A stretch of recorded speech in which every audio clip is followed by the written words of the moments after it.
قصہ حضرت داؤد علیہ السلام۔ جب حضرت داؤد علیہ السلام نے جالوت کو قتل کیا تو آپ کو بنی اسرائیل میں عزت اور ہر دل عزیزی حاصل ہو گئی۔ آخر کار آپ کو بادشاہ بنا دیا گیا۔ اللہ تعالیٰ نے آپ کو نبوت بھی عطا فرمائی۔ اس طرح نبوت اور حکومت ایک ہی فرد میں جمع ہو گئی۔ اس سے پہلے بادشاہ اور قبیلے سے ہوتا تھا اور نبی کسی اور قبیلے سے۔ جب جالوت نے طالوت کو جنگ کی دعوت دی تو کہا، یا تم میری طرف آؤ یا میں تمہاری طرف آتا ہوں۔ طالوت نے فوج سے کہا، اس کا چیلنج کون قبول کرے گا؟ حضرت داؤد علیہ السلام سامنے آئے اور مقابلہ کر کے جالوت کو قتل کر دیا۔ لوگوں نے حضرت داؤد علیہ السلام کی بہادری سے متاثر ہو کر طالوت کو معزول کر دیا اور حضرت داؤد علیہ السلام کو بادشاہ بنا لیا۔ بعض کہتے ہیں کہ یہ سب کچھ شموئیل کے حکم سے ہوا تھا، جبکہ بعض کا خیال ہے کہ انہیں جنگ سے پہلے ہی مقرر کر دیا گیا تھا۔ اللہ تعالیٰ نے حضرت داؤد علیہ السلام کو بہت سی نعمتوں سے مالا مال فرمایا تھا، جن میں حسن صوت اور حسن عبادت کے ساتھ ساتھ پرندوں اور پہاڑوں کی تسخیر بھی شامل ہے۔ حضرت داؤد علیہ السلام کے ہاتھ میں لوہا نرم ہو جاتا تھا۔ انہیں یہ وصف معجزہ کے طور پر عطا کیا گیا تھا۔ یہ بھی ممکن ہے کہ اللہ تعالیٰ نے آپ کو لوہا نرم کرنے کا ہنر سکھا دیا ہو تاکہ اس سے زرہیں بنا کر جنگ میں پہنی جائیں اور دشمن کے حملے سے دفاع ہو سکے۔ اللہ تعالیٰ نے آپ کے لیے لوہا نرم کر دیا تھا، یعنی آپ کو لوہے کی چیزیں بنانے کے لیے آگ یا ہتھوڑی کی ضرورت نہیں ہوتی تھی۔ ٹھنڈے لوہے کو ہاتھ سے موڑ کر جو چاہتے بنا لیتے تھے۔ سب سے پہلے آپ نے لوہے کے حلقے جوڑ کر زرہ بنائی۔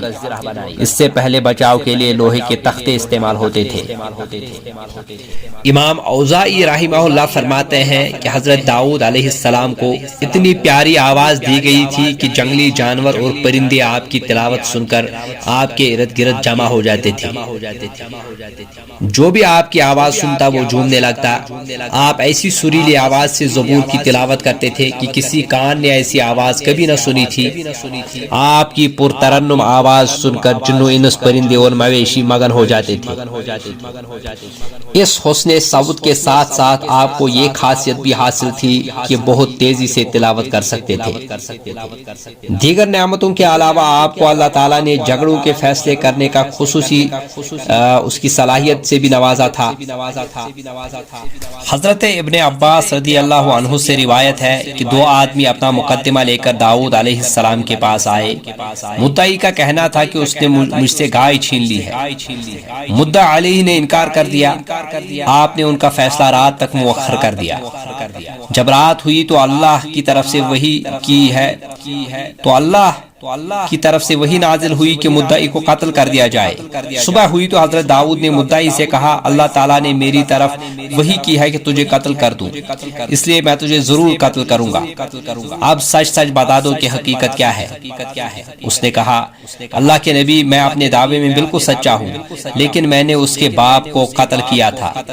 اس شخص کو داؤد نے سزائے موت کا حکم سنایا۔ اس واقعے سے بنی اسرائیل کی نظر میں حضرت داؤد علیہ السلام کا مقام بہت بلند ہو گیا اور انہوں نے بہت اچھی طرح آپ کی اطاعت قبول کی۔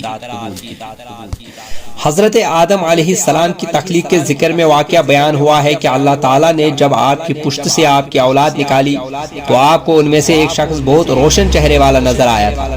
فرمایا، یا رب یہ کون ہے؟ اللہ تعالیٰ نے فرمایا، یہ تیرا بیٹا داؤد ہے۔ عرض کی، یا رب اس کی عمر کتنی ہے؟ ارشاد ہوا 60 سال۔ عرض کی، یا رب اس کی عمر میں اضافہ فرما دے۔ ارشاد ہوا، نہیں، البتہ تیری عمر میں سے کم کر کے اس کی عمر میں اضافہ کر سکتا ہوں۔ حضرت آدم علیہ السلام کی مقررہ عمر 1000 سال تھی۔ آپ نے 40 سال حضرت داؤد علیہ السلام کو دے دیے۔ جب حضرت آدم علیہ السلام کی عمر پوری 960 سال ہو گئی تو ملک الموت تشریف لے آئے۔ حضرت آدم نے فرمایا، میری عمر کے 40 سال باقی ہیں۔ آپ نے اپنے بیٹے داؤد کو جو سال دیے تھے وہ بات آپ کو یاد نہ رہی۔ ملک الموت نے فرمایا، چنانچہ اللہ تعالیٰ نے حضرت آدم علیہ السلام کی عمر بھی پورے 1000 سال کر دی اور حضرت داؤد علیہ السلام کی عمر بھی پورے 100 سال کر دی۔ آپ کی وفات کے بارے میں حضرت ابو ہریرہ رضی اللہ عنہ سے مروی ہے کہ رسول اللہ صلی اللہ علیہ وسلم نے فرمایا، حضرت داؤد علیہ السلام بہت غیرت والے تھے، جب آپ باہر تشریف لے جاتے تو دروازے بند کر جاتے، آپ کی غیر موجودگی میں کوئی شخص آپ کے گھر میں داخل نہیں ہوتا تھا۔